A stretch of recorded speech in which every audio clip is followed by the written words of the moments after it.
Welcome to Opinions Like Ales, everybody, your favorite pop culture podcast where we have opinions and most of them stink. My name is Michael Zampino. With me, as always, is Hilton Price. Finally, getting my just desserts, living in beautiful South Tulsa, a part of Tulsa shunned, maligned, ignored by so much of the city in recent years. Why? Why, you ask? Because those fucks in Midtown had to deal with that concert traffic this week. You mean me? Yeah. I was that fuck. You were that fuck. All my good friends were that fucks. It was one day. Here's the deal. I have been driving 20 minutes to go to every event that y'all drive 5 minutes to or walk from your door to. This is my week. Y'all had strangers from out of town parked on your lawns. Y'all had to listen to Alice Cooper, whether you wanted to or not. It was like the 70s again. Well, nobody parking on my lawn. Not for that one. You'll get it next month when the fair is back. Nobody ever tries to park on the lawn.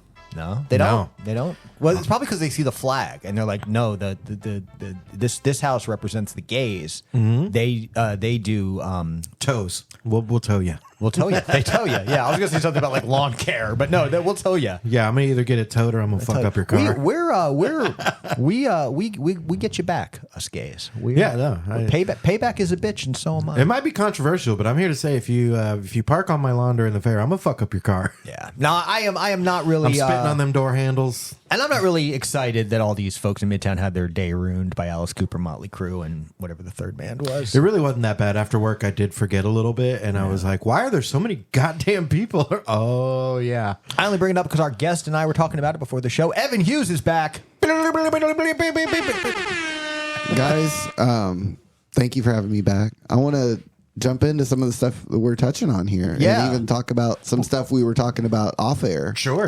All of it. Did you go Nearly to this concert? Did you see Alice Cooper? No, but I was thinking about in the traffic? Well, It does suck. No, but it's funny. I brought up off air about how I live near the BOK Center. Yeah, and it's funny when you're driving in and it's like a traffic jam. Yeah, and depending on what the concert is like your reaction to it. When it's like Iron Maiden and I can't get through, I'm like, oh, that's pretty cool though. It's like Iron Maiden, and then when it's like Jason Aldean, you're like, these fucking idiots. Fuck these people. Like, so it's just whatever the event is how you treat it. Well, and then sometimes it changes over time. Like a few years ago, if it was like Taylor Swift, I would be like, God damn it, these Swifties blocking my driveway. Now I would have been like, I see you. I'm here for you. Yeah. Are we out of the woods yet? That's how I would approach that. Yeah.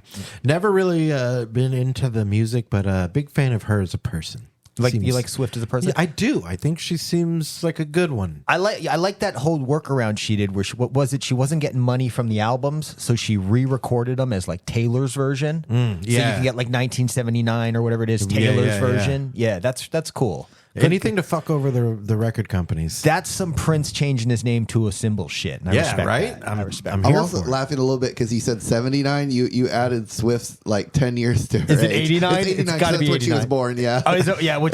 And 79 is when I was born. So that explains why I am too old to listen to Taylor Swift. I just love that. The first I was like the Smashing Pumpkins song, and then I picked up on it. Taylor's version. Now I want to hear Taylor Swift cover 1979. She would fucking kill that. She would kill that shit. Two-parter. Have you seen that gif where it's a roller coaster and ready to get to the top and does that and it just holds it? Oh, that's very funny stuff. Likewise, I do want the Smashing Pumpkins to cover the entirety of 1989. Yeah, for sure. Melancholy and the Infinite 1989. Swifties. Yeah. Well, it's funny. I'm in my 40s. My girlfriend's in her 30s, and sometimes Cradle robber. I know. Well, sometimes in music, maybe she's robbing the grave. Thank you very much. There'll be that thing where she's like Smashing Pumpkins, like like she doesn't know them that well. I've heard of them. They were everywhere, and I'm like, I put on like tonight. And I'm like, you've heard this before, and she's like, I don't know, and I'm like, how? You couldn't escape it at our age. You've heard that shit. You're absolutely right, and that is an amazing thing about music, movies, culture in general. Is things that felt utterly ubiquitous everywhere for us at a moment in time were unheard of to people just a few years behind us. Oh man, I was shocked at how many people had not heard of The Cure whenever we were going to see The Cure. And like, what are you in town for? Oh, we're going to see The Cure. Who's that? Yeah. And I'm like, I will kill you right now. Exactly. How is that possible? Yeah, And I was never obsessed with Smashing Pumpkins, but I think I've said it on this show a time or two before. But Siamese Dream is a perfect album. Yeah. It's excellent. It's Top such to a good bottom, album. it is a perfect album. Did you guys see the show Beef? No. Yes. Oh, you I did. So watch you know Beef. they put in mayonnaise in the Yes. final scene. It was fucking perfect. And I a great love that song, song too. so Yeah. much, so much. And- It was great. And I'm glad that Smashing Pumpkins gave us that perfect album right out the gate to help us prepare for the strict downward trajectory that it was ever after that. Yeah. I'm kidding. I really just hope that bashing the Pumpkins would get more of a reaction out of one of you. But no. Well, No, I mean, I don't feel that way. But they were. The albums were definitely not necessarily the same After- top tier caliber. I well, it wasn't just as into they their, took a kind of a genre shift. Yeah, I wasn't Yeah. as into their electronic. Me neither. The Ava Dora or whatever Yeah. it was. The more gothic stuff. But some of the stuff on Machine I really liked. Was Everlasting Gaze on Machine? I really like that song a lot. That's a solid bit of rock. What? Yeah. Are you joking? No. Oh. No, I Oh, like GAZE? Yeah. you thought it was. I thought you said. I don't mind an Everlasting Gay either. But the Everlasting Gaze, yeah, I'm 90% sure it's a Pumpkin song. Am I wrong? Damn it, that makes a million times more sense. I thought you were like making up a name. If he's listening right now, we have friend of the show Brian Sittler screaming at us right now. Is he a about big this. Pumpkins fan? He is a big Pumpkins fan. He's burned the torch for them for a while, but he does admit that Billy Corgan's a whack job now. I don't know if you've seen. He's a little kooky extreme. now. He's a little extreme. He just did So, I Rogan's shouldn't speak podcast. for him, but I think so. This might be relevant. I'm seeing Father John Misty at Tulsa Theater tonight. Ooh, That's fun. relevant, right? Sure, it's music. It is. Yeah. Yeah, Controversial singer. Yeah. Yeah, that's true. I need to go to a show. I haven't been to some live music in a minute. When was the last thing you? It's probably Pup at the Canes with you, Zampino. Oh, yeah. Oh, I was there and I never saw you guys. Really? I was there. That was yeah. a fun show. Such Yeah. a good show. That I was really wanted to see Joyce Manor too. Yeah, they were good. And then I really enjoyed Pool Kids. They were one of the opening bands, Oh, right? yeah. I actually just put the sticker from that show on my laptop this week. I Right picked on. up a couple stickers from them. They were a solid band. Becky and I are going to see Tenacious D next month. Ooh, nice. Yeah. Get That hold rules. of the D. Yeah, going to see the D on 9/11. Okay, well, I celebrate privately, so whatever you do. No, it's not. I almost yes-anded really hard, and I was like, "Wait, don't do that." No, that's I was about to be that like, was "Yeah, we're offensive gonna enough. have a big party." No, never forget. We're gonna be celebrating on the tops of buildings in New York. Jesus. I was just thinking before we started. I didn't even think about this, but I feel like in solidarity, maybe we should try and do more like music and comics and not do a lot of the things for the big movie studios, like promoting their works right now, because I've noticed on a lot of like podcasts with like SAG actors and stuff, and they're not even talking about movies or suggesting people see movies, even old movies, because then that money goes right up to the people that they're fighting right now. Oh man, so That's an interesting thought, isn't it? So you're Yes. talking about the current strikes, the Yes, the writers and SAG-AFTRA actors strike. strikes, and how we know that that's going to impact upcoming content. We're seeing the delays in Yes. release schedules. We know that there's and then promotion is barred for most of these folks, Right. Even on current projects, Right. And you're saying now, since the money from when we go to the movies, when we Mm-hmm. stream our movies, this still goes to the pockets of these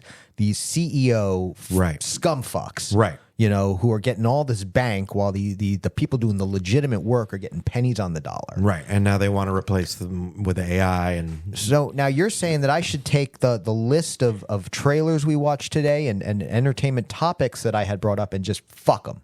I solidarity. I was just bringing up the Hours concept of my work. Just hours. 7 I couldn't solid roll my minutes. eyes quick enough at hours.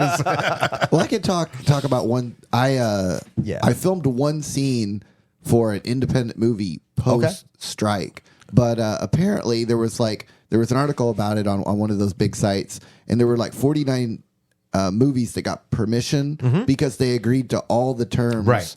And so they did everything. It was basically union approved. It was union approved because they paid out everything exactly what everybody is asking for. So a project you were on Yes. after the start of the strike was meeting the standards set by the striking workers? Yeah.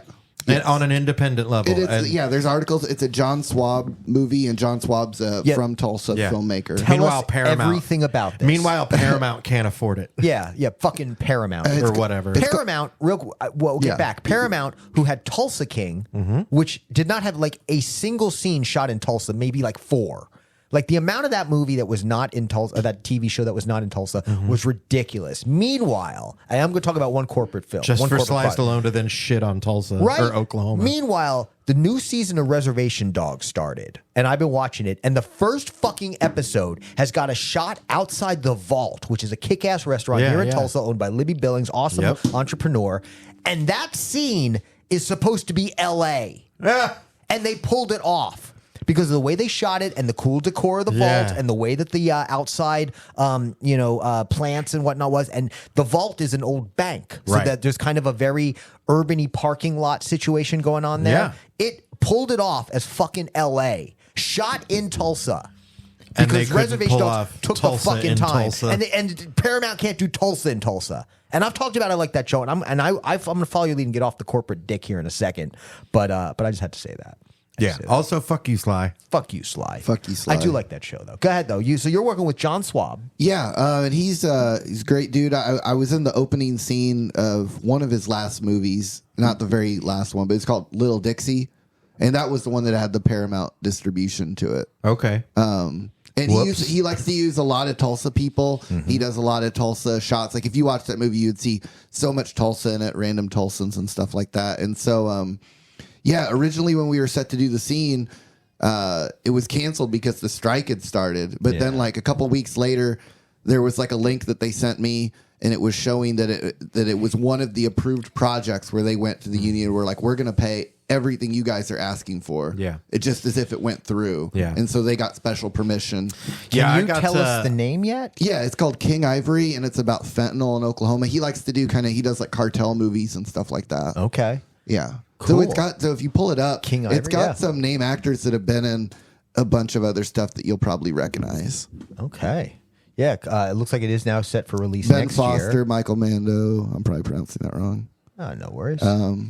Ben Foster's been Oh in wow, a ton Rory of stuff. Cochran. That's growing Slater. up, he was in Slater from Days and Confused. He was in Empire Records. Empire Records. Hell yeah, I like him a lot. Yeah, that explains it. He was in town recently. Oh, that must be when you were shooting. Michael Mando's the guy from Breaking Bad and Better Call Saul. Yep, absolutely.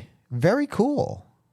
Yeah, so I just played like an FBI agent that was searching a Hummer in a parking lot. Evan, how come you're not Yeah, on there? why the fuck are you not on the IMDb page? Why aren't you right under Melissa Leo? Yeah. Why aren't you above Ben Foster? I need to log in and I mean, fix I that. understand that these are all important, talented actors. Oh, Graham Greene, I recognize him. Duh. Oh yeah, he's been in a lot of stuff. Man, but you are Evan Hughes. Do they not know? Die Hard with a Vengeance, Graham Greene? right? He was, wasn't he?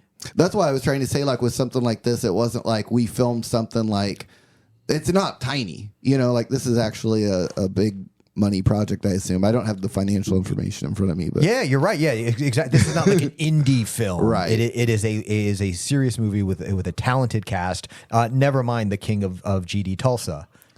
So when I was in You have to Little scroll Dixie down to the with him, '90s, baby. Right? Yeah, no. he had the Congratulations on your huge list of work here, Graham He's Greene. in the Green Mile, Yeah, he's in fucking everything, apparently. That explains why I've seen him everywhere. right? What Did you guys see Euphoria? Die Hard with a With a Vengeance. You nailed it. Nice job. Did I see Euphoria? Yeah. No, I have a weird thing about seeing teens having sex? Yeah, same. even when they're not teens. Same. That Don't was like, so weird. Can't do it. Can't do it. I don't like it. And it sucks too because that was Zendaya is in that, and she's a beautiful grown woman who I would love to see naked if she's cool with it, but I can't because she's like, I'm 16. I'm like, that's Yep. fucking weird. Yep. That is weird. Yep. Did that Yep. make sense and not make me come off gross? It probably didn't. I feel like if we were in our 20s, maybe we could, like, I don't know. Even then. Yeah, because you still feel like it was acceptable to be into that. Well, no, I mean, like, maybe you're close enough to where you're still in, like, that mindset of when you were that age and you could enjoy the story.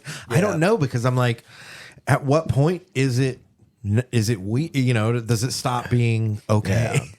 Well, I don't. As I get older, and I'm sure you guys understand. I've noticed how what I find attractive changes. How I'm not attractive to youth the way I was when I was young. Like I see a woman who's closer in my age or a man who's closer in my age because I'm a bisexual, and I find that much more attractive. Something about the kind of, I don't know. It's not that it's not seeing like lines on the face or something, but there's something about age and maturity that's very attractive to me now. It's also a very and I've started noticing that since my late 30s. I don't know if you feel this way, but it's a very sobering experience whenever you have to look specifically for MILF porn, not because you're into that genre, but because that's how you can find your age group of like of someone that would be your age. You're looking for porn. You're like, sweetie, you look extremely talented, but you're way too young for me. Exactly. I'm like, I know. I want to look at somebody that's my age. I'm attracted to that. Yeah. That's wild. Yeah, it's a trip. But and then it was so funny though. Still, like when I tried to watch Euphoria, because I watched I think the first episode, maybe the first two, I don't know. And I remember, and I'd see like these people get. I was like, oh, this is someone in their 20s. I'm like, and they're talking about like school teenage stuff, and I'm like, oh, this is weird and disconcerting, and it was just. I'm like, fuck it, where's Gemstones? Give me something else I can watch. Yeah. But no, I that's really great to hear about the movie King Ivory. King Ivory. Thank you. I was trying fucking hard to get there.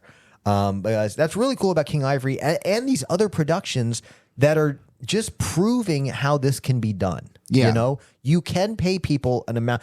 The writers, the actors, they're not asking for gold. They're not asking for millions of dollars. Yeah, they're asking for a fair wage. What's the studio? A24. I mean, I guess they're asking for $1 million if it makes A24 had millions. several of their projects okayed to go forward during the strike. Yeah. Because they met all the standards. Well, and it's very cool that we're seeing it grow, too. I've got an article to talk about here about how Marvel special effects workers are trying to unionize at Disney. And that's been one of the things. You can't throw a rock and not hit an article about how the Marvel recent films and shows have not been the same level of quality and how a lot of the fans are railing against it. I don't see it. I love all the fucking shit they do. But there are definitely special effects challenges. There's a photo of She-Hulk here on this article. Did either of you watch She-Hulk? I did.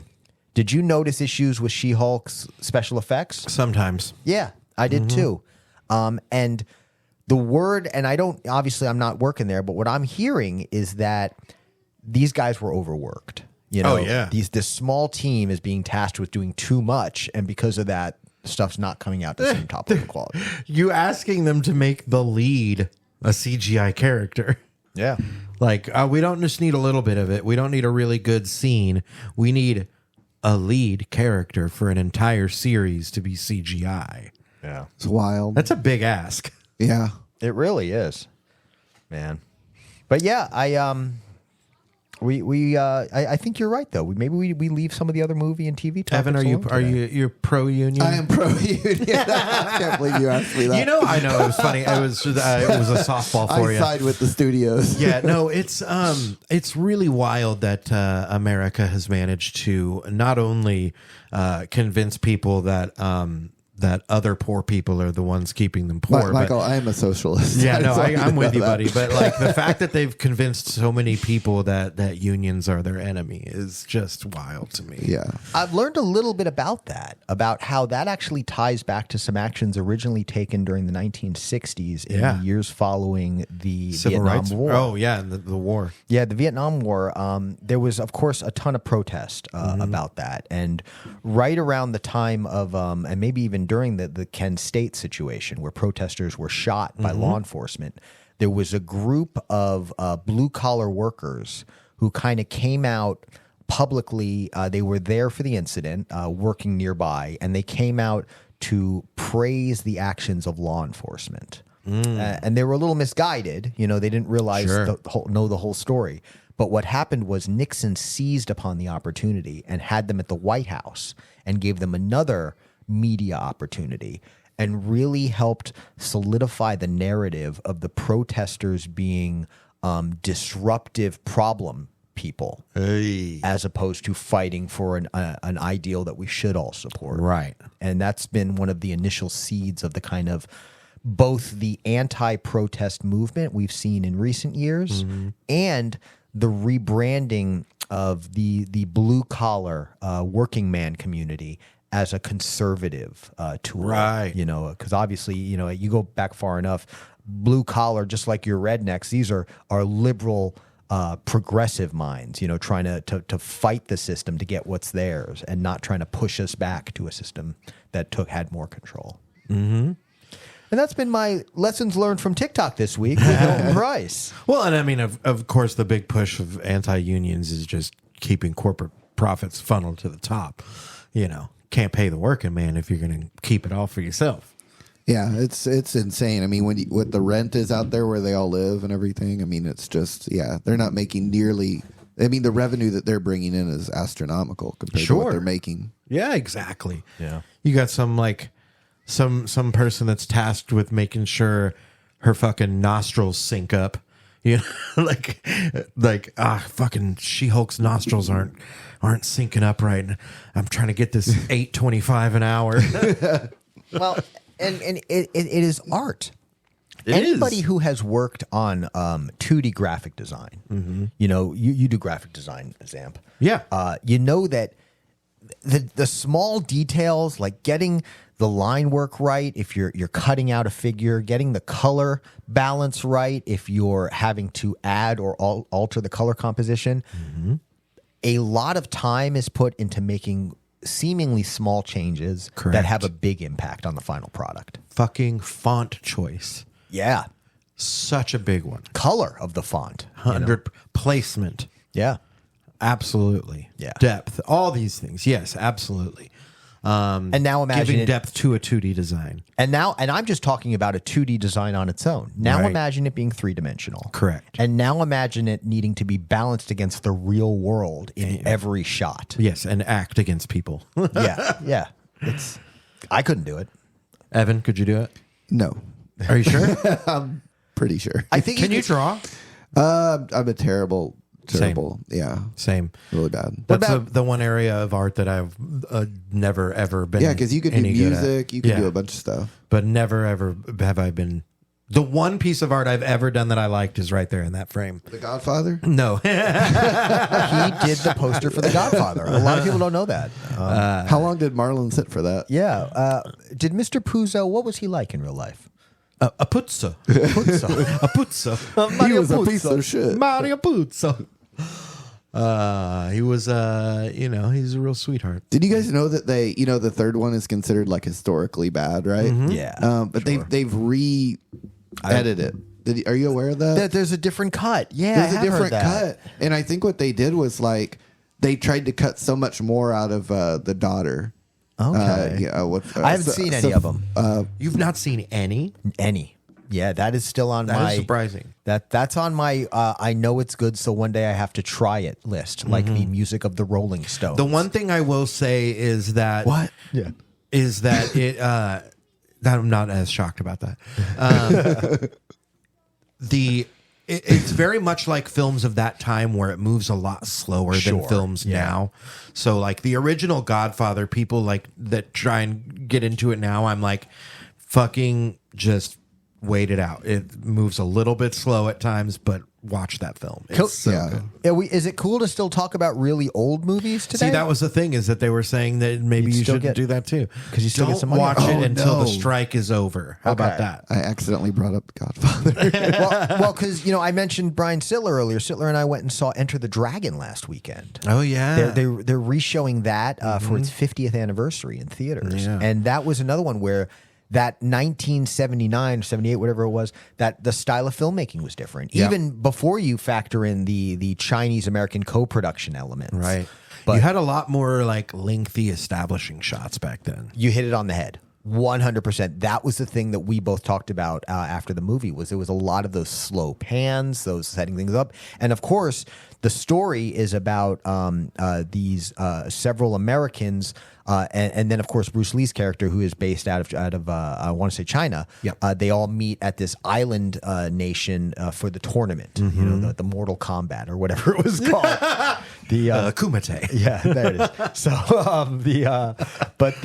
Frank Dux. so there's lots of shots of like on the water of they're leaving the harbor, and there's all these different boats, and you see all the men and women gathered on the docks and stuff, and it was a lot of that. Haven't you seen Enter the Dragon? I have not seen it. I was just thinking about Godfather the whole time. Oh, were you? You're not a kung fu movie You've guy? seen Bloodsport, though. You recognize that reference. Oh yeah. That's It's also on my list. That is a wild one. Yeah. I need to see that too. That one is more of a so bad it's good. Yeah. Whereas like Enter the Dragon is just good. Pretty good. I watched every Jean-Claude Van Damme JCVD. back in the day. Really? Yeah. Yeah. 'Cause I mean, to me, he was really cool. The muscles from Brussels, baby. And I had an article that I didn't pull up today that was all about how he is a terrible person. Oh, I remember hearing Not that. surprised Oh, at so all. it was it Steven Seagal that was nice? No, No, it's Steven the other way Seagal around. sucks. They both suck. Here it is. Jean-Claude Van Damme is completely insane, according to director Peter Atencio. Oh, Double Impact. Get out That's of the one town. where he played two people, Twins, right? yeah. Yeah. He says that the man is just as strange and amazing as he seems. Wow, published 18 hours ago. Yeah, we get the latest headlines That's here on wild. OLA. Yeah, we are on it. On it. Very relevant opinions like a-holes is I the full love title. Kickboxer. Dude, did you? Yeah. Man. Well, when I was a kid. Yeah. I just like now if I watched it and they have those long training montages, I'd be like, come on. But when I was a kid, I was like, oh my God, it's so cool. He's jumping rope and now he's breaking bricks. You appreciated all that. Yeah. You appreciated the narrative elements that it offered you.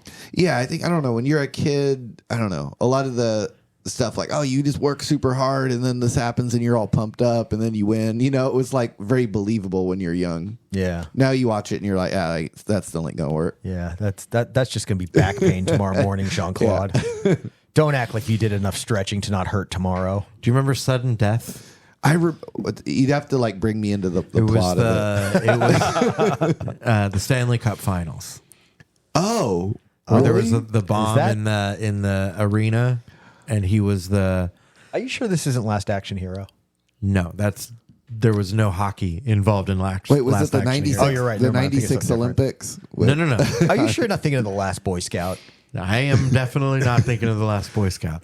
This is a Damon movie Wayans. where the Penguins and the Blackhawks, I believe, which are my two favorite hockey teams, were playing each other in the Stanley Cup Finals, and a bad guy had planted a bomb in the arena, and only JCVD can stop him before the I want to game. watch that so bad because I don't You remember should it. watch it. It's one of the worst ones, and it's awesome.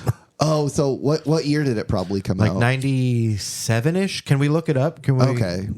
So I was starting to get I a little. was thinking about The Godfather. What movie were we talking about? Sudden Death. There it is. I was probably by that time I was kind of like aging out of Van Damme. 95. Yeah, 95. Wow. 95. Look at that. Yeah, there's one point where the bad guy dresses as in the penguin mascot. I have to watch. I this. have that jersey, that era of jersey from 95. Wow. Yeah, I actually have it in that cabinet right there. Right here? Okay. Yeah, it's behind all the butane. Did I know you were such a hockey fan? I'm trying to think if I knew that about you. You know, Obviously I'm not as big of a basketball. hockey fan as I was when I was a Yeah. kid. When I was a teenager, I got super, super into hockey for a long time. I figured you liked baseball. I do You like like baseball, but basketball is my number one. Basketball. Yeah. That's my love of loves as far as sports. Well, and now I want because we watched one of those trailers that's set in a hockey. Wait, the strikes are in the U.S., right? Are these SAG-AFTRA? That's an American Yeah. union, right? Yeah. They're Can we talk striking about in LA Canadian and productions? everywhere. Sure. We watched the trailer for Shoresy. Hey, That's out of Canada. All right. I Yeah. think that's okay. I mean, I think Hulu owns it though. Well, that's I- not I Barbie wouldn't- too. Was I not supposed to? I don't know watch a about movie? I don't know about all that. But what's up? I watched Barbie too. I was like, was I not supposed to go to the theater and see a movie? Nah. Well, we didn't know the rule until today. Okay. So I think our No, past I think it's just transgressions I are think okay. you're just not supposed to promote it. Yeah. So don't promote Barbie. So how'd you like it? I don't remember it. No, I loved it. Yeah. Did you? Perfect answer. It reminded me of an Elf.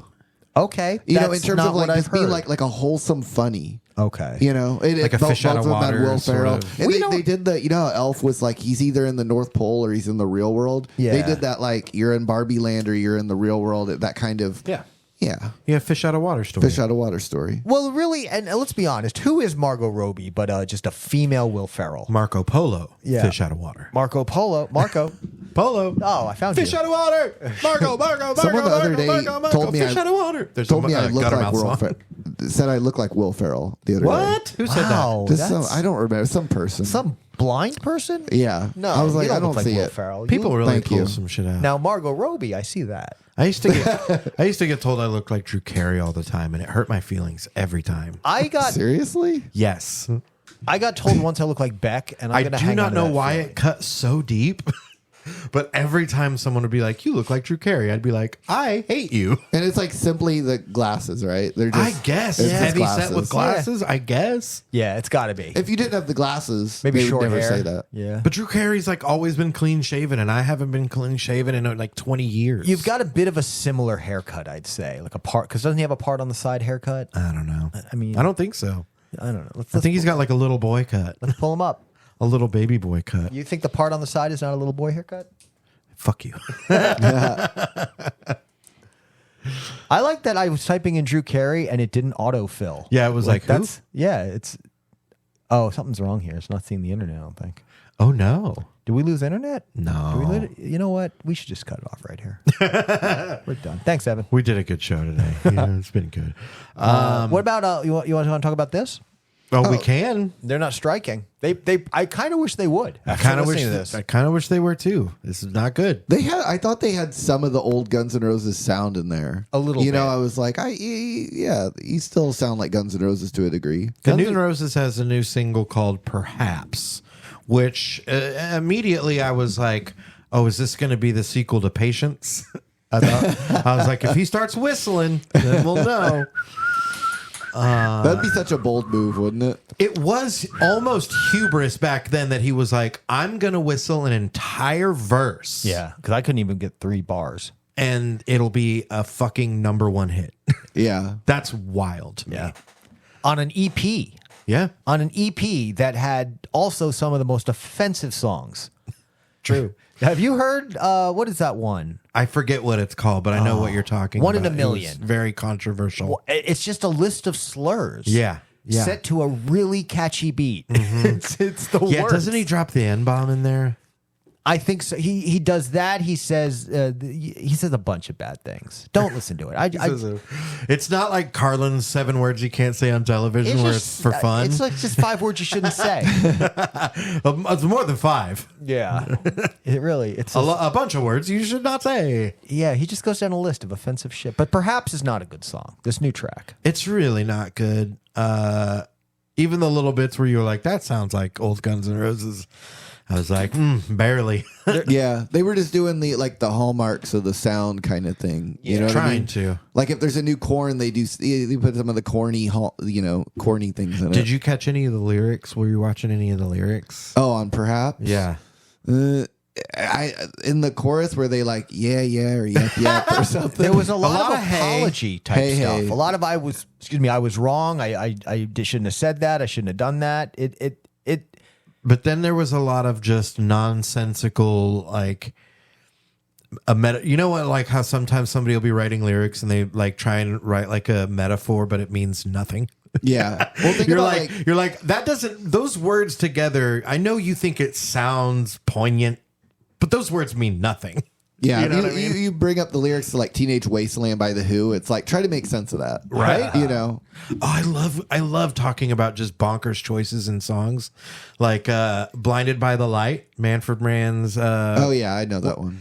In the middle of that song, homie busts into chopsticks. Just right in the middle of the song. He's like, all right, piano solo time, baby. Bing, bing, bing, bing, bing, bing, bing, bing, bing, bing, bing, bing, bing, bing, bing, bing, bing, bing. And everybody was like, fuck, yes. Keep it. what song? Blinded by the Light. Holy shit, yeah, you're right. Blinded by You're the right. light. Yeah, they break into chopsticks in the middle of that song, and it's the wildest choice. The one time it works. I had a theory once that I was like, they were recording and they were like, you know, it would be really good right here is a piano solo, but none of us really play. Like, oh, my cousin said he plays. And then the cousin comes in and he's like, been faking it. He's like, said he plays, but he doesn't play. And they're like, all right, here we go. And he's like, all right, I'm ready. Click me in. All right, 2, 3, bing, bing, bing, bing, bing, bing, bing, bing. They're like, that's dope. I feel like I've heard that before. So wild. It really harkens back to something I knew growing up. I love a song with like a lot going on to it though, or like a weird part at the end that doesn't make sense. You know, That's one thing I actually liked about this song, this Guns N' Roses song, is one thing they have been doing since even before Chinese Democracy, when Axl just went over the fucking top, is they've gotten overly produced. And I feel like they're constantly adding extra layers. And there was a little bit of that, especially in what I thought was the bridge, but turned out to be kind of a second chorus, I guess. All I know is those verses are rough. Yeah, there was They're some bad. weirdness. But that was kind of the one part that I did dig, was what is I kind of like this weird industrial rock thing he kind of falls into sometimes. And I don't think it's good. I kind of like it in the same way that I like dissonant Bjork tracks, you know, like the way you would like the way that Skinny Puppy fans feel about their favorite band, you know, or Aphex Twin fans. Is any of this ringing true to you guys? I know of both of those bands. They're terrible, but they're also kind of good, you know. I don't know. The Skinny Puppy fans might kick my ass. I grew up for that. listening to like a little of that, like Ministry and stuff like that. You know, Sure, And I the saw early- There's a Ministry lot once. more melody over there. Some of the though. like, you know, there was Nine Inch Nails, but then there was Pigface before that. Yup, and yeah, a lot of, okay. you know, Yeah, like, and I've always found something so fascinating about when it dips into that kind of noise. You know, I think it's one reason why when everybody was like Skrillex sucks, I was like, give him a chance. yeah. You like fuzz, you know. Yeah, why not? Yeah. playing the noise for a minute. Okay. I don't know, but not too long. And this video is like 3:44, so no. Do you like fuzzy stoner rock shit too, Evan? Throw me an example. Like, well, I mean, like, you know, like Caius and oh, Queens- sure, yeah. Queens of Stone Age? Yeah. Yeah. Do you ever listen to Truck Fighters? I don't remember them. That's a band you should check out. Okay. Black Keys, they kind of in that same. Kind of. Kinda. Truck Fighters is different. I don't know though. Truck Fighter. I gotta check Truck them out. Fighters is like straight stoner rock. I don't want anything straight. Oh, Hilton. I'm just kidding. That's not nice to the straights. I mean, Give us a break. What happened to Everlasting Gaze? Yeah, That's what I'm Hilton, saying, man. where's our month? yeah, Is that the title of the episode? it's February. Hey, did you see the thing where that lady went in Target It is in blackface? That is the title of the episode. by the way. Everlasting Gaze. Yeah, Everlasting that's Gaze? done. Did you see the video of the lady that went in Target in blackface in July and was like, damn. I need to know where the missed it. pride section is? Oh wait, In blackface? Yes. Oh my god! that's one of those ones. Yes. You That's see like- the title of it, but then you're too overwhelmed to actually watch the video because you're like, I can't take any more of this right now. The best part of the video, and she's all over the place. She's fucking bonkers, this lady. And it's not the only video of her in blackface in public. I love when there's nothing better than when bigots get dementia. It's really wild. My favorite I part, hate? though, my favorite part of the whole video is she's like, you know, saying, I need to know where the pride section is. And someone goes, that was in June. She didn't realize it's a month. Yeah, she didn't know it was over. Oh, they got so worried about it that they were just like, the Target loves the gays now. Oh It's my just, God. she thought it was just always there. The pride section. Isn't it weird when like you go on Reddit or whatever and there's just like 30 car wrecks in a row, like car wreck stories, basically, in terms of like, this is a disaster, Yeah, you yeah. know? And you're like, which of these am I willing to like really click on and which I'm just going to absorb the title of only, you know? Yeah. Because you can only take so much, Sure. you know?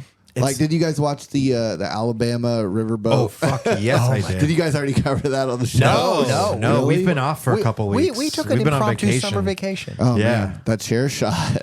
Chair shot heard around the world. No, the guy swimming to get into the fight. Yeah, right. He swam for like a good 2 minutes. Oh, my immediate thought when I saw him get to the deck was I was like, he's going to be too gassed to fight anybody. Like, And then he he's gonna- rock bottomed him. He's going to like get out of the water and his arms are noodles from swimming so hard. He's like, I want to swing on somebody, but I can't lift my arm. But he wanted it, man. Hey, You know, that's fucking respect. it's an amazing thing the way that like people respond now. There is, and it's probably terrible. It's probably terrible that so many people are just so quick to fight. Well, But it's Tom Segura had a bit about how black people have each other's backs on a level that white people just don't. oh well, sure, yeah. You know, and I think that was an example of that. That's a good point. That's a Yeah, good point. But I'm not jumping in for white people. yeah. No, if anything, I'm helping the I'm black swimming the other direction. Like a short list of like 6 of y'all, but like you know, like the 2 of you, you know, like Ryan, you know, If Trevor. anything, I'm going to punch one of Sittler. those dickheads on the boat too because they were shitheads. But you know, and yeah, oh yeah. But here's the thing: is if there's enough folks beating your ass, and I do mean you two, I am gonna do like a from a distance. Hey, Sam, what'd you do? yeah, Just to find out real quick. And if you were like, I thought black family, never mind, get them, guys. You know, but you wouldn't do that. like No. mistaken identity. It wasn't me. Oh boy, yeah, that was a good one. That's a good video. Yeah, Yeah. that was fun stuff. 5 stars. That's There's a lot of good edits of that too. Did you see the cop slide? That's another good one. I heard about that. I haven't watched. Did you see it. cop I don't know slide? if I saw that. Can we pull that Yeah, up? pull up Do we cop have to? slide. It feels like it's going to ruin my search history. No. It's way more fun than you think. It's really good. There's a lot of really fun edits of this one too. What? Yeah, this is a slide in I can't remember where, but it's supposed to be only for children because physics. Oh, yeah. If you're an adult, it will do this. Oh my god! Oh, that's so awesome. Oh my god! How did this make There it? is so much. There's a lot of videos He of other looked people doing dead. this too. That man, Yeah, is he okay? that slide committed police brutality. I mean, his pride. reverse obviously, reverse police brutality. not intended for Throw him adults, in 5 to jail. 12. Here's the deal: is there's times that you can go, oh, I'll be fine, and there's times you can't. Yeah, And- watch. Wow. And then they'll show like they'll. Hold on, this reminds me of Action Park, New Jersey. Oh, that documentary fucking rules. If you've not seen that documentary, watch it. I have not seen that documentary. You've been there. I have been to Action Park. You have scars I to grew show up it. in New Jersey. Thank you very Whoa. much. I was in the movie. I was not. See, look how calm kids go down. It Oh, was wow. so slow when that kid went down. Was it really? I want to Watch. see this. The kid just comes in like a normal kid. That feels staged, though. That's it's not. amazing. It's not. Why does it This throw? thing is like a whole problem. Because you weigh too much and you go too fast. Oh, you go too fast. Yeah. Cop slide. Get there early. The line can be long. It's now a place you can get on maps. Oh yeah, the guy's showing the physics of There's it. some- okay, I so love this. there's a child It's going so through no action big deal. part. Now we're going to show an adult. The guy that drew his blueprints on a napkin at the restaurant and was like, "Build this." It's that last little quick left right angle that gets you. It's like the speed, and then it throws a little whop whop. Just throws you into the side. And are they going down like He's so No, on their it's- tummy? No, it's spinning them around. Oh, amazing. what the hell? Amazing. Fuck You yeah, look it's so amazing. happy. I am so happy. I want to go try it. Please, let's do it. Man. I don't know what the fuck else to talk about now. So we can't talk about so many entertainment topics. I did not mean to derail I mean, us like that. Do you guys like Hooverphonic? What is that? It's an old trip electronic hop thing, band. Yeah, like trip hop, Machiba yeah. or Sneaker Pimps. Yeah. Portishead. Man, yeah. Do you like Portishead? Sometimes, Tricky. Evan, your interest list confounds me. Because we'll pull up the most popular show in America and you'll be like, no, I haven't It's seen music. it. That's the thing. I love music. Yeah, Yeah, music, it's music. Yeah, yeah. We still talk to this day about your appearance on the People Persons Paper podcast. Yeah, yeah. Because we invited you on, and you are one of the most amiable people I know. You invite you to do something, and you're always gung ho for Let's it. go. You're happy to participate. You want to help everybody else with the things they're working on. We even talked a little bit earlier about how Zamp's got his feet in different creative projects. You're more of a kind of solo path with the stand up, but you are supporting music, theater, everywhere you can It's be. easy because I love it. Exactly. You know. Exactly. But you did not like The Office, and that really threw us for a loop on the podcast. Gosh, well, I remember I've still only to this day only seen the one episode, and I watched it The with one you with guys. us. Wow. The one with you guys, yeah. My God, And I don't remember, like, I need to go listen to the episode, but I don't remember disliking it. I probably wasn't like.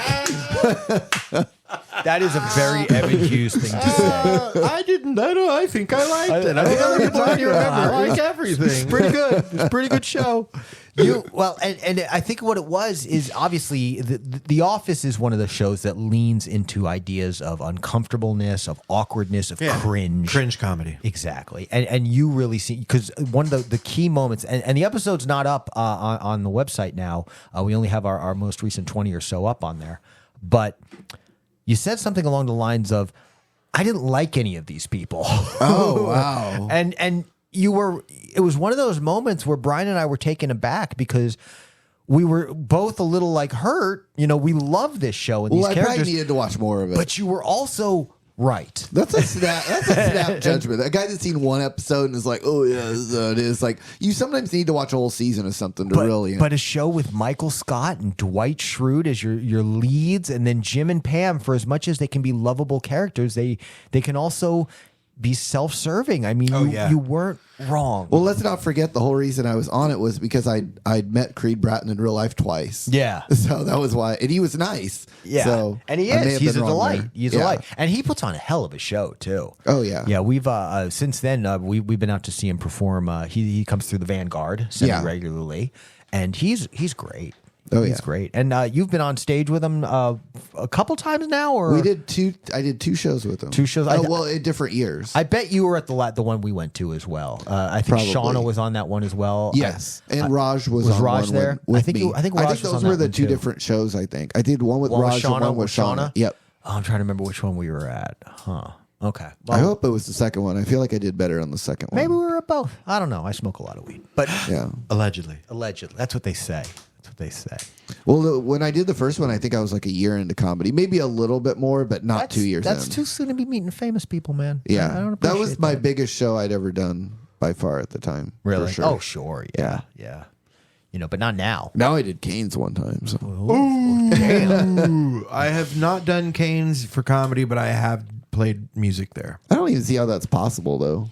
That I haven't done Yeah. comedy there? Yeah, you're Michael Zampino. I've not been picked. I've only done side stage shows. Were you on? You weren't on it this year.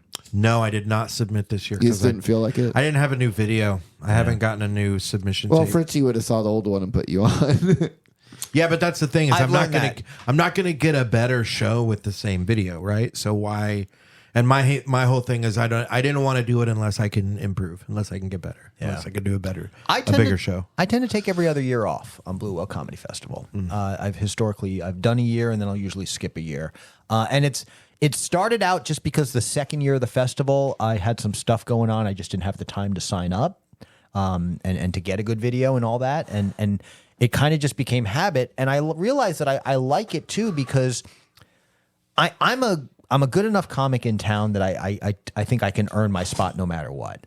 The judging panel is now people I've come up with, so I think even if my video wasn't top 10, I would still get enough respect to still make the cut. Absolutely. But I don't need that. And there's a ton of comics out there who are dying for it. I said the same thing. They about want it myself. so bad. You help run it though. No, but I'll tell you all that. But at 2019, I was like, man, I've done this like 3 years in a row. They only have so many spots. I'm going to sit out a year to give somebody else a chance to have that spot and have that moment and have that same excitement that I had in 3 years ago. And then COVID hit and it was gone for 2 years. So I was like, I hadn't been on it in 3 years. So I was like, because of that and how quickly COVID could come or something could come and it could go away, I'm like, I got to be in it every year because of that. And I only joined the staff at the very end of the last one. Like, Really? I went to like the last meeting or two, but I didn't. It was the whole thing was set. They were just like, let's bring Evan in. Yeah. And then this year, I didn't watch any videos. I sat in, but I mean, I was kind of like a consultant where they're like, you do this year round. Like, what's this person like? Or does this work? Or, I brought in the Fassler Hall as a venue this year. Great. But I'm going to help get Vanguard for next year. Nice. There was like a scheduling conflict where Vanguard had already booked something like way in advance on the same weekend as Canes. But ideally next year, I think it'd be amazing if we could have Canes Everything on and that Vanguard. Yeah, wouldn't it be like a Friday Vanguard, a Saturday Vanguard? And all of this is just speculation. Like there's nothing. Sure. So don't take that as an official word. But I mean, I think that'd be cool as fuck. It would be. I like that. I like that a lot. I will say one thing, and this is obviously I'm not in the planning room, so I don't know the challenges or any of the limitations. But I have definitely felt a sense of, and maybe concentrating the power is important, but it feels like the space that Blue Whale takes up has shrunk so much. I'd love to see more venues outside of the Main Street corridor. Oh, see, I feel like that's kind of what having like Lowdown be so far away from everything else was kind of a It looked weird this year, it was a for hindrance, sure, and it was it's weird not for us within- last year. It's a tough walk when it's that hot. And that's the thing, is that you want it to be a walking thing. Yeah, 'cause you want it to there's be so within many other walking venues that I would distance. love to see included. Like It's just not logistically. yeah, you're right. You're going to get a lot smaller audience the further you put it away from everything else. You're right. Yeah, you That's guys why both- our audience was so small. At the recording last year, Absolutely. Yeah, because and it was, and I remember that feeling of that how Lowdown felt like separate. And looking Too at the map far this away. year, it felt the same way. But Lowdown's such a great venue, you don't want to remove it from the talks. Absolutely, but it's just, if you could have everything right there on that street, Yeah. it's so much better. Yeah, it sucks too. All right, man. But seems like the festival was a hell of a hit this year. Yeah, did you go? To I any didn't of it? participate this year. I had some other stuff going on. Oh, okay. With work and I whatnot. just wondered if you popped up at any of the No, shows. I meant to, but I didn't get a chance, unfortunately. But the lineup was great, and the variety of local shows. Like we had a local improv troupe, Girl Talk, was involved, which I thought was a great inclusion this year. Yeah, they were on. They were on. They did great. We had the cooking show with CR was back. Yeah, I was on that one. Yeah. I almost said I was on the Girl Talk show, and then I was like, no, I wasn't on that. You were the girl. But I did see a beautiful picture of you and your finished dish from the cooking show. Oh my gosh, yeah, that was. What'd you make? Dude, if you were at that show, you wouldn't have asked that. Just because it was like I just threw everything together. It was almost just like a anti-cooking. It was just a disaster. So like a casserole. Yeah. Yeah, it was a drunken fry or whatever you call it. All right. Yeah, You just throw a little bit of this in there. It's the old kitchen sink. yeah, it was a yeah. I saw a friend of the show, Terrell Norton, was on that show as well. Yeah, he's like the chef consultant. He basically yelled at me the entire time. He's like, "What the fuck are you doing?" I like that. That was the bit. He's the one that does he need a gets second- mad when you break the cooking rules. Yeah. Does he obviously Terrell, the host of Binge with Terrell Norton, right here on OLA Ministries? But I think Terrell needs a second show where he just shouts at people. Ooh, Terrell shouts at people. Terrell shouts at people. I was actually going to say, if they put me on that next year, I'm going to tell them to ramp it up even more because it How was about- so good when he was frustrated with me. How about Terrell okay. says? How about Terrell says you cook bad, and it's a cooking show where he just tells you how you're doing it wrong. I love it. brilliant. I am already a fan. Green lit. I've already subscribed and I haven't even built the page for it yet. All right, perfect. Yeah, that's how Does we he do know? things. I'll tag him. I'll tag him in the post. Who wants to let him know he's just got to do a new show now? Yeah. Hey, guess what? We have an idea. That's what I'm and gonna it tag- does not involve us. I feel like we've mentioned a bunch of local people this week, and I'm just going Oh, to for tag them sure. all in the description. Yes, And just force them to care about our show that way. just for 1 week. Yeah, and you know what? Just for the hell of it, Jeff Thomas. Yep. Done. There. JT. JTT. Thinking about you, buddy. Jeffrey But, Taylor Thomas. I was going to make it just a one-off, but he recommended a game to me that I got to give a shout out to. I'm playing Death's Door on PlayStation. Oh, yeah? Which is a cool little action roguelike, which it's got a top-down view, and you run and just slash through waves of baddies, trying to get power-ups and gain more powerful to get further in the game. Sure. It's got a very cool art style that starts with a really neat black and white look, and then gets into this very stylized, unique color palettes. Just really pretty game. Very cool. Hilton, I have exciting news for you. Nope. I am on my second consecutive game that's not basketball. I just replayed Fallen Order, Okay. Yep. and I just bought Ghost of Tsushima. Oh, I'm guessing based on a recommendation from a little guest spot we had last week. That's right. Yeah. So far, I love it.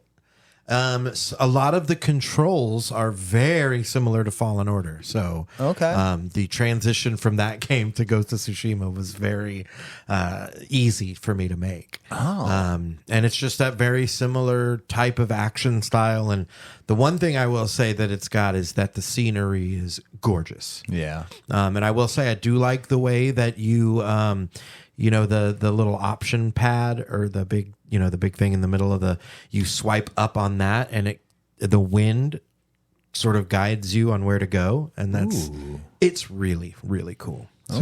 So far, I'm really digging it. And I got I don't know if the sale is still going on, but I got the $60 director's cut version that has bonus content for $20 on the PlayStation Store. Wow. Okay. So if it's still on sale, go get that deal because that was a good deal. Was that a pick and a plug or a pick? You know what? It definitely can be my pick because that's a great game. All right, that's a great game. I mean, if you want plugs, I am for hire. Hit me up at zampinoproductions@gmail.com. You need any graphic design, you need any logos made, you need any voice work done, you need your YouTube video narrated. Give me a call. All right. Shoot me an email. That email again? It is zampinoproductions@gmail.com. Yeah. And speaking of plugs, one of the things that got us talking, we've been talking about having you on for a couple of weeks now. Nice. You got caught up in our impromptu summer vacation. But you've got something coming up next week that is really exciting and involves another friend, another name we can drop. Sure. Why don't you tell us about that? Oh, are you talking about the Circle Cinema shows? Circle Cinema right here in Tulsa, nearly 100 years old. Yes, I am. So we went and did some promos for me and Peter Bedgood. So it's basically like a show to honor Peter's work and cartooning and stuff like that. And he's done over 100, I think the count was like 116 flyers that he's drawn for me over the last several years. He started doing my flyers right after the pandemic when we started doing shows again. Yeah. He became my new flyer person. Yeah. And so they're going to have an art show, and they're going to have up all the old flyers, every old flyer he's done, and you could buy a poster version of it for a small price, and frame it in your house or whatever you want to do with it. I have a couple framed in my house already. I've got an original Bedgood framed at my house as well. Yeah, so I was already doing it, and I was like, this could be a good idea for you. We couldn't figure out where to do it because so many places want to rent their space. Yeah. And Circle Cinema was just like, yeah, you can come in here and do it. We're going to do a comedy show, 3 different comedy shows. You've got a hell of a lineup, like a bunch of just about everybody in town. We tried to keep it, open to like, it sucks to, 600 comics have done my shows. So not all of them. Yeah. I honestly used Blue Whale. Yeah. Like when looking at it with Peter, and it was just sort of like who did the Oklahoma show, who was on Blue Whale, and just kind of that's an easy way to see who's active and who also did my shows and just pull from that. Yeah. So that was kind of how that got. So that's this coming week. Monday, Tuesday, and Wednesday? I'll have shows in the lobby, and then Peter's art's going to be up on the walls. And these posters, besides just being cool comedy posters, like he puts a lot of time and energy into this, and it typically uses his human being characters. Yeah, it's kind of funny when we were talking about the show. He pulled out, he had all of them. He brought all the originals, and there was one with like all the big where he was drawing the comics before the beans, where it wasn't even just the bean.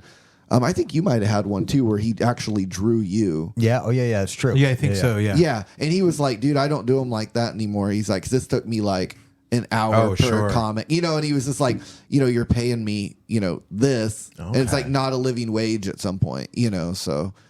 Were you breaking strike rules? Well, what we pay him now is we try to pay it for like, I've even told him, I'm like, set a timer. And don't draw any longer than this. No. This should be what you're getting paid for this amount of time. Give me the flyer. Cool. Yeah. And if he wants to, he could just draw. That's why I'm left off some of those flyers. Is the time runs out? He's like, I never got to Hilton. Yeah. Well, I'm like, draw a bean with a microphone and put Sound Pony on it. You can do that, but Peter, he's just because of how he treats it's his art. Like he'll give it to me sometimes, and I'm like, I know he spent way too much time on this, but it looks amazing. Yeah. It's just him, you know? Well, and you can only set the standard. If he wants to be stupid and creative, that's on him. You know? Yeah, and it's funny to see how wildly different some of them are. It was just like probably like whatever mood he was in at the time. Like there was one like insane one from October of a few years ago at Vanguard where it was just like, okay, Halloween's coming up, so let's make it kind of spooky or weird or whatever. Then it comes back and it's just like monsters melting, and I'm like, where is the time? Who's on this? Like, where? You can't even tell it's a flyer. So he's like, all right, I'll fix it, you know. And he goes back and he's changing it, gives me another one, and I'm kind of like, oh, it's a little still kind of hard to understand this one. And he comes back with like a third one, and it's still like super artistic and classic Peter and stuff. And I'm like, okay, these are all art. I felt bad that you changed any of them because they're like, these are actually the best ones you've done. Right. You know, so sometimes there's a balance between like, we want people to instantly see the venue name and the time and everything, but also if it just looks like art and it takes them a minute to even find the time because it's upside down in the corner, I'm cool with it because it's punk rock, you know? And it's like, if you really want to come to these shows, you'll figure out a way to come to these shows. For sure. We're doing art. And that's what I hated about, there was a short period where I didn't have Peter do my flyers. And flyers that aren't art, where it's just like looks like it was made in it's like an auto-generated thing. It's just like almost changed the way I felt about my shows. What'd you say? Tread careful. Well, you know what I mean? Like I wanna feel like it's art. Yeah. You know? Yeah. Like the show is art, the flyers art. Speaking of Circle Cinema, I think we might be popping in there this Monday. Oh yeah. Yeah. That's when this event is. Is that this Monday? Oh, Noir Night with Josh Fadum. Yeah. That's what we were talking but about. that's after. Or is that? Oh, were you guys wanting me to talk about Noir Night? And No. We're going to stop by When Noir Night is because we're the friends event with you're Josh. talking But is about? yours also Monday? No. No. When is the Peter show? Okay, so Noir Night is this Monday. When is then don't worry about Noir Night. When is the Peter show? the week after. Oh, okay. So it's the 28th, 29th, and 30th. Yes. Fantastic. So sorry about that. Okay. No. That's what it No, was. that's me. That I had it backwards. So we could have had you on next week. No, I'm just kidding. But no, that's so Now you have time to buy tickets. Monday the 29th, Monday the 28th, Tuesday the 29th, and Wednesday the 30th is when you're going to have the shows. And each night is going to have a great lineup of comics. Like you said, similar to the Oklahoma showcase at Blue Whale. Yeah, and I love Josh. Absolutely pushed the Noir Night. I had dinner with him the other night. And he came to Blue Whale, and We said We love don't- Josh. yeah. Josh is the We guy. were throwing Josh on your shoulders. We love Josh. He's been a friend of the Starlight Comedy Night. He's a friend of the OLA, and we're I think we're gonna go Zampino this and Monday. we're hoping to catch that Noir Nights this Monday. Yeah. and then I'm going to perform next week at the Circle shows as well. See, all that happened here just now was for a moment I thought I was double booked at the same venue, which is weird but cool. Yeah.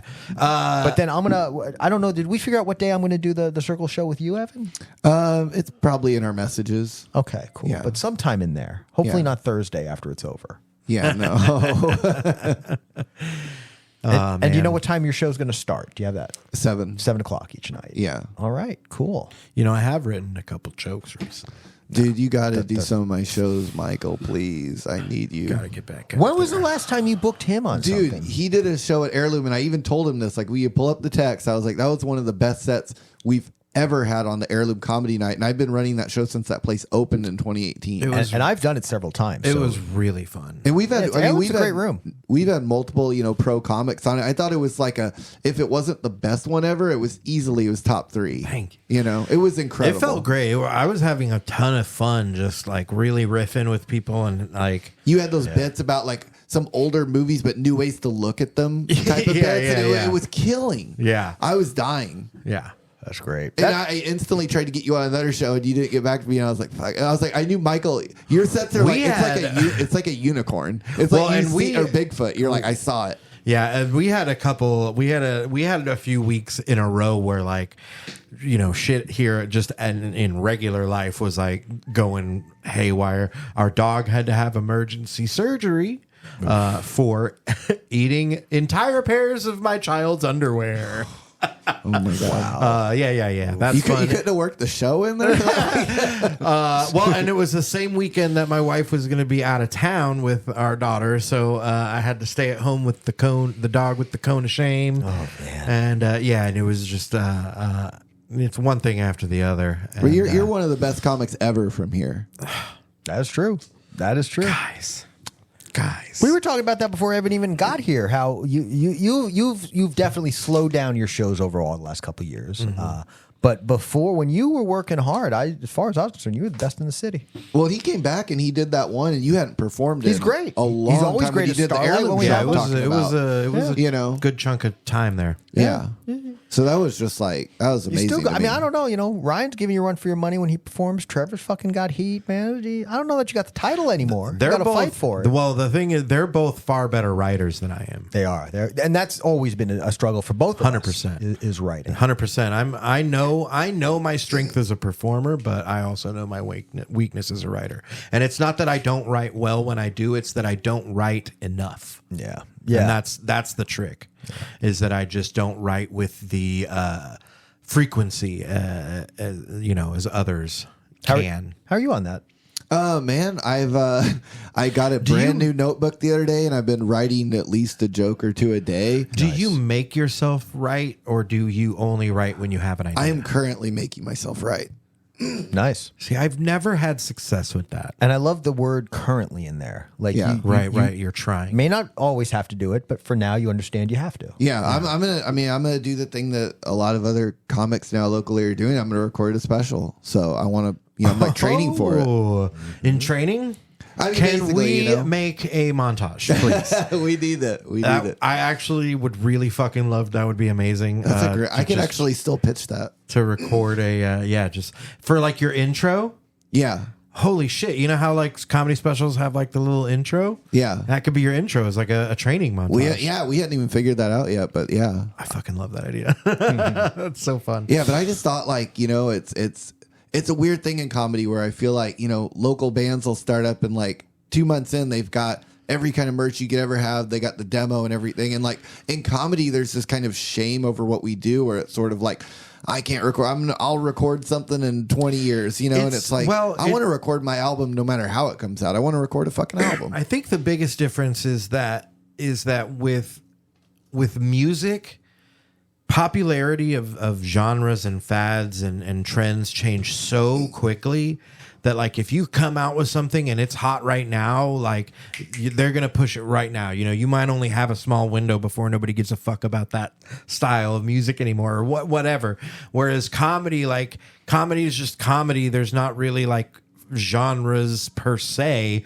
You have your like blue collar comedy or whatever, but that doesn't really like change throughout the years as far as who likes whatever kind of comedy. And comedy just like has this unwritten thing of you have to pay your dues, for good or bad, whatever you think about it. I mean, it's kind of silly and territorial and gatekeepy and, and I think it's archaic and I think it holds people back. Well, isn't it weird that even if you're really good right out of the gate, a lot of times it's still kind of like, you gotta pay your dues before you're gonna get to that level. Like in music, like a band could record their whole album in the first year of being a band, and no one would say, it wouldn't even be weird. And like if someone did that in comedy, it would be like, what are you doing? What are you doing? And it's like, yeah. What can we do to get past that though? Because we need people to like. One thing even about Tulsa, it's like if we had, genuinely 20 comics. I have another big difference, and I think this might be a lot of why. Okay.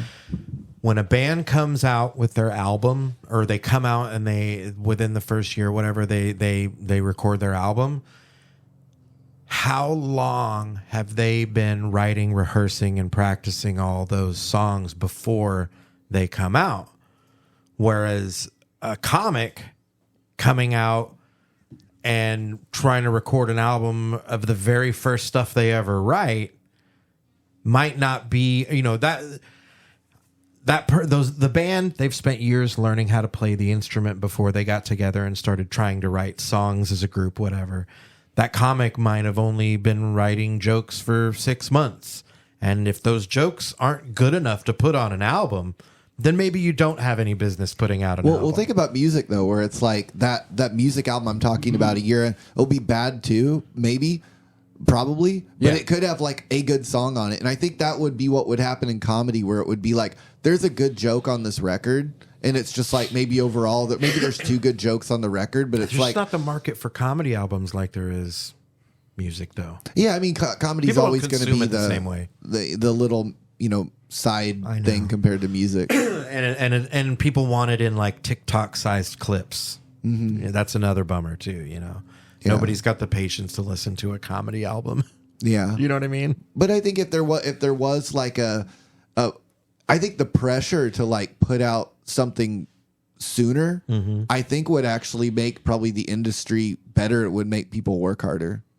If theory. if there was kind of a like, hey, you've been doing this a year, you got to start working on your record. People would be like, I got to get fucking right every day. I got to get good. We have to do something. Yeah. But there's this sort of thing where it's like you just hang out at open mics for 13 years, and it's just like, doing what? No. That's why a lot of reason why I scaled back is exactly what we talked about earlier, where I got my chance to get bumped after all those years of working my ass off to get bumped from MC to feature. And then the guy who gave me my shot went and passed away. Well, I had a meeting with the new owner, Mason, and I don't know. He's interested. I like him a lot. He's Mason seems interested like in moving up people, like having like Shauna as a feature and stuff like that. So I Shauna's think- already been promoted. Adam Bush got promoted. Ethan Sandoval was promoted before he left. A couple of our friends who I won't say names just because not to assume anything, but some of our friends are kind of on that precipice. There's been a really renewed sense of focus on the locals, and not a kind of blowing smoke up their ass focus on the locals like we've seen in years past. Not to drop names, but I feel like a few of the past managers have put a few things in play to kind of make local comics feel like they're part of the thing, but it really stops at the open mic and MC level. We are now seeing a vested interest in promoting these creatives to ensure that they can reach the next level of comedy. I would not be surprised to see all 3 of us on a similar path at some point relatively And they soon. should definitely put Zampino. Like, I don't know if you met the guy yet or I not, have but not. he should definitely make you a feature, like easily, like without question. He's had you're talking about Mason. Yeah. He's had a heck of a time. He's been impressive in how he has just kind of embedded himself with a lot of the comics. He's gotten to know Trevor fairly well. He stayed in touch with me. He's called me more than once about rebooking. We haven't been able to do it because of the some conflicts that I've had with stuff like Oktoberfest around the corner.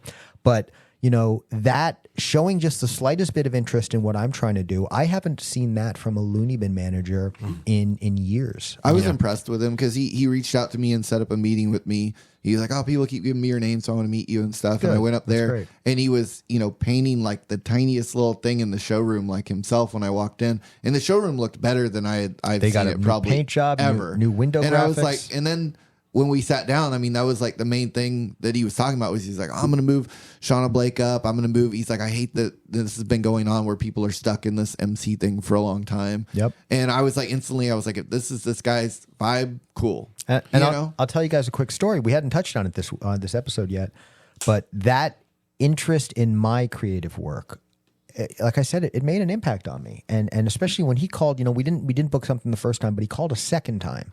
What about this date? Mm-hmm. I haven't felt like that from a booker at a club in a while. Well, I tell you, and it made me decide to go back to open mic this week. I haven't been to an open mic at the Looney Bin since I was running the damn thing in 2019. Right. I walked in. First of all, I see friend of the show Dan Fritchie there, another old time comic from here. Yeah, he was there too when I went. Love Dan. And there was unfortunate screw up, and the intended MC of the week wasn't able to get booked. Dan and I are sharing the week this week. I had a fantastic show on Thursday, had such a blast with John L. Brown and Andrew Rivers are the comics this week. And Dan got to host open mic night. John L. Brown headlined that night. And Dan was there last night. I had a conflict at the ballet. I got a chance to see. I'm going to throw another quick plug in. Tulsa Ballet's performances that they're bringing to the Jacob's Pillow Dance Festival in the Berkshires of Massachusetts next week. Go TB. And I'll be back at the Looney Bin tonight after we record. And it's all because I went to open mic, did something that I could have just stayed home and played Zelda, but got up, went to open mic because the new owner of the club has taken such an interest in comics that he's made us feel valued again. And it's been awesome. Well, you've intrigued me because most of my thing was like, I couldn't let myself go backwards and like go back and MC again. You know what I mean? When I worked so hard to get bumped. Yeah. I mean, I think you did more MC time than anyone else pretty much, right? 10 years. Yeah. I started MCing in 2013. Yeah, and that's kind of what Mason was saying in the meeting was he was like, I feel like 9. sorry. Allergies are a bitch. he was like just talking about how so many people got fumbled in that way where he was like, you know, and he was bringing up random people too, where he was talking about like Dan Fritchie's another one people for sure. being stuck in that purgatory for a long time. And he was like, it sucks. Yeah. You know? Yes, it does. I probably could say the same thing. The only reason I don't is because I personally feel a certain amount of that is on my own shoulders as I focused on things like, you know, burlesque hosting and drag hosting and events that kind of stepped away from standard written comedy. So much of my effective stage time is riffing and, you know, playing with the giveaways and things like that and having fun with the crowd. You might have sort of fell into that like I'm a host. Yeah, exactly. That's really, I've been more of an MC than a true stand-up for a portion of my career. So as much as, you know, hopefully, you know, at 15 years in, feature can be on my resume as well. Hopefully soon. I've definitely not felt the need to try and pursue it the way. Where are you at with writing? I'm very much like you. I'm a little better lately in that I have been inspired semi-often. Sure, same. But I'm still leaning on the inspiration gets me there. I haven't set a rigid schedule. I can't just sit down without an idea and like just make myself write something. I'm gonna try the Evan method. I've never had success. I had when I had dinner with Josh the other night. He gave me a whole bunch of his writing tips that some of them really helped me. Nice. Which is just like get a notepad and a pen and just start writing down stuff. Like even if it's gibberish, or just if that doesn't work, try to write like the dumbest jokes you could think of, like stuff like this isn't gonna work, but it's just like an exercise. Like just write dumb, and then he's like slowly stuff will actually like. Real stuff will come out. You just have to get started. And I kind of did the same thing when I really got started writing again. Like I would just write something at the top, like like I love mafia movies or something. Just like one statement and like what just anything to just get something on the paper. Yeah. Well, and like sometimes all I need is like the one bit of inspiration where like we were riffing about the Goonies one day, and that sort of spawned my let's look at other movies from that time and see if there's other weird things we can talk about. Yeah, you did Teen Wolf and Kindergarten Cop. I already had the Cop and a Half story. Yeah. So like it was sort of like well now you have that one, like let's explore that more, and then it doesn't feel like I'm forcing myself to write. Whereas, like, if I don't have that initial inspiration and I just sit down and go, I'm going to write a joke, my brain's like, no, you're not. Yeah. Or whatever comes out, I just immediately, I'm like, this is terrible. Yeah. But all that being said, I definitely, I think I'm gonna pop up there tonight. Do it. That's gonna be my pick. That's my pick for the week. All right, Looney Bin Comedy Club. All right, come back out if it's been a minute. You need to come see what's up. And if you're an old head like me, it's been a minute in a New York minute. Sorry. Okay. If we didn't have the Tulsa theater tickets, I would totally go. We didn't have to bring the Eagles into this. In a New York minute. We didn't. Timothy B. Schmidt makes nothing better. What's your thoughts on the Eagles? That is my thought on the Eagles. Here's the thing. I like the Eagles more than I care to admit. Oh, wow. Okay. One of my favorite things to hear is I got to say this real quick. What? I just got a message from the Looney Bin owner. What? Oh, there you go. Pushing to something that he's hoping I'll take part in. Nice. Dude is involved. It's nice to see. I don't remember what I was saying. Something about the Eagles. I don't know. The beginning of Seven Bridges Road, the vocal harmonies, the a cappella vocal harmonies on Seven Bridges Road. Is that a deep cut? Is it Timothy B. Schmidt? Have you never heard that? No, I never heard it. Oh, okay. I gotta show you. Is it new or old? We'll take the 10-second mute if we have to on YouTube. Because they can't mute us on the podcast apps, Hilton. That's true. That's true. Only on YouTube where can't we get get us 3 views a week. Record companies. We're up to 3 views a week on YouTube. Yeah, man. Wow. Here we go. Moving on up. Silence.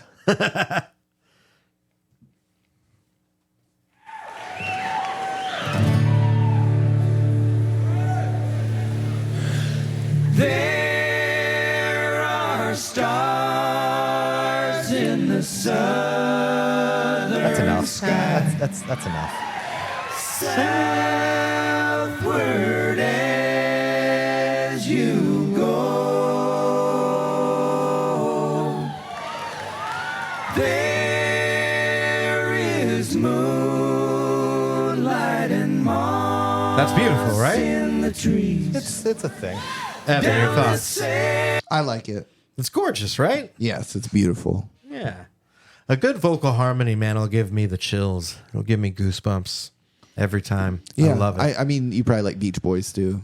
I do. Yeah, I do. I do Yeah. enjoy the Beach Boys. One of the reasons that Bad Religion is one of my favorite punk bands is because of how much they harmonize and how well they harmonize. No Use for a Name and all those bands. Yeah. Yup, absolutely. They're all really good. I love a good vocal harmony. Yeah. Here's the deal. That sounded really, really nice, but I know that part of that was Timothy B. Schmidt, and I'm not comfortable with that. Why you don't like Timmy? He's not good. He's All not right. good. He's not good. All right, fair enough. You more of a Henley boy? I mean, yeah, you can't Yeah. hate the hen. Can't hate the hen. Can't hate the hen. All right. Are we sure that's not the title?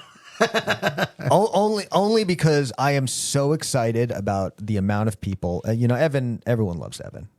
That's right. There's a lot of folks who may not normally listen to the pod. They're going to know that you're on. They're going, I got to hear what my boy's talking about, and they're going to pull it up on their app. And they're going to be like, the everlasting gaze. Oh, wait, what? I was like, that's a lot of pressure. This is going to leave a lot of people conflicted. Well, it depends on how we spell it, right? Yeah, and we're totally spelling it the wrong way. Right? Gays. Oh, Yeah, 100%. 100%. Let's go. And for the record, as a representative, I am giving y'all permission to call it that. That is the role that I can take here. Hey, I with have permission. that right. I have that right.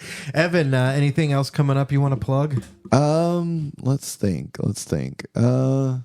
Well, I am recording. I'm doing a taping at Lowdown on November 10th. Okay, great. So that'll be the taping. Yay. Night. It's not on the website yet or announced, but like I've already met with Lowdown and we've looked at the room and I've got my director and all that. Follow stuff. Evan on social media for ticket announcements on when you can pre-order your tickets. Yeah. Yeah, and I'm gonna have some new merch coming out, a new shirt, and yeah, pretty much. There's probably something else I'm forgetting, but that's enough. Well, I guess. and you are as I'll be at the Looney Bin that week too. So Mason November. actually, yeah. Nice. So I'm gonna do the special taping will be on a Friday. I'll do Wednesday and Thursday at the Bin, and then I'll skip Friday for that, and then I'll do Saturday at the Bin. So that is my week. We're giving my Friday to somebody else. All right. you just looked at me like you were accusing. Like, am I getting it? Oh, Cepeda's getting it. Oh no, good. That's a good choice. Because you said, we're giving it to someone else. Turn. I'm like, what? No, that's a hell of a choice. Cepeda's fucking hilarious. He just Yeah. did a week there. I think last week or the week before. Yeah. I don't know if that was Mason his really first liked him or- too, He's and good. I think he'll fit in great with the headliner that week and everything. And yeah, Yeah, good. Yeah. Cepeda's good people. We got to have him back on. Yeah, for sure. yeah. Man. All right. Evan, thank you. Yeah, thanks for having me. Always a pleasure. Love you, Yeah, sir. I love you. All right. I love you too, Michael. I love you. Come to my shows again. I will. Yeah, Yeah. let's go back I to will. Heirloom. That's Dude, such you a had great to room. have felt good that night, man. I mean, I you did. were like, I did, and I'm laughs also were washing on over my you. way to a better mental place too. I went back to the doctor, got on some new meds, so so hopefully I'm back on the road to not being my own worst enemy. dude, that's so cool.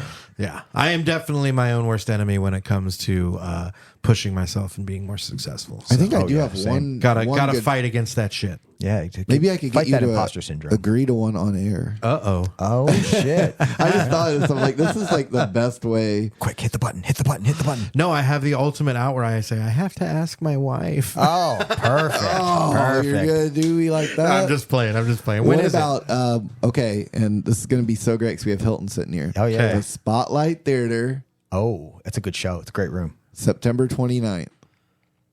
September 29th. Say you'll only do it if I can come too. My schedule is open. You'd be headlining. What? Ooh, Doing how long? Do what do you want to do? hour and a half. No. 30? What do you think? Okay. You know what? 30 at the Spotlight. Unless September there's 29th. something on our schedule that I don't know about, I am open. I love that there was a asterisk. I have to check with my wife. I always do because I'm respectful. Because what if there's something that I don't remember that's not on my calendar? Because we just brought that room into the such a fun venues room. that I do, and Hilton I was, would Hilton was love on to do that room. the first show. Yeah, And we had a pretty like a full house. put me on that one too. Yeah. All right. It's a fun room, and the Spotlight is it's a historic theater. Yeah. It was designed by Bruce Goff, the legendary architect, and it was I'm 90% sure of that. And it's about to celebrate. It has the longest running play in all of the country, possibly the world. The Drunkard.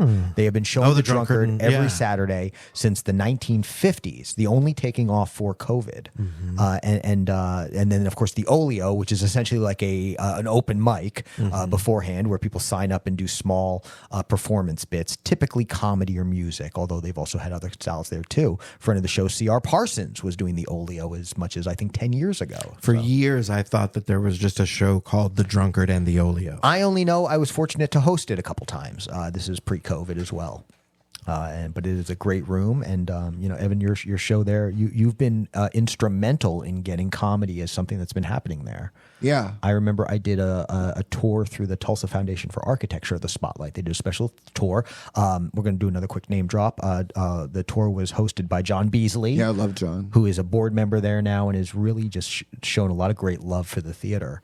And that tour, he keeps mentioning how he's got a comedy show that night with you. The first time they're doing comedy as a show.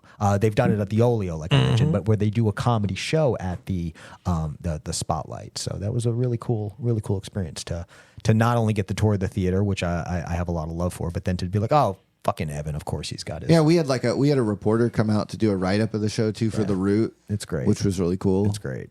Just on their own. The Root, that's still a thing? Yeah. I love that's becoming a thing. Yeah. Because that popped up through, is that through River Parks? Who does that? I thought maybe it was like kind of a Tulsa remote thing. Tulsa Remote, okay.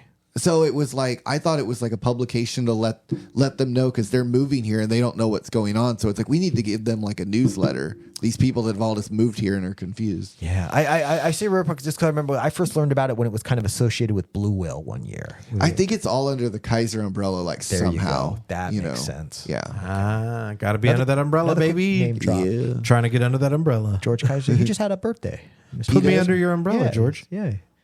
Yeah. Happy birthday. Yeah, I think he donated some money to Tulsa to celebrate. Just seems like his shtick. Yeah, I love it. Thanks, dude. Well, Evan, thanks for Thanks for having yeah, me. come see me on I'm September glad 29th. I'm glad I could wrangle you into Yeah, something. man. Yeah. Me too, honestly. Go to all the Evan stuff. Come out to the Circle show here in a week. That's right.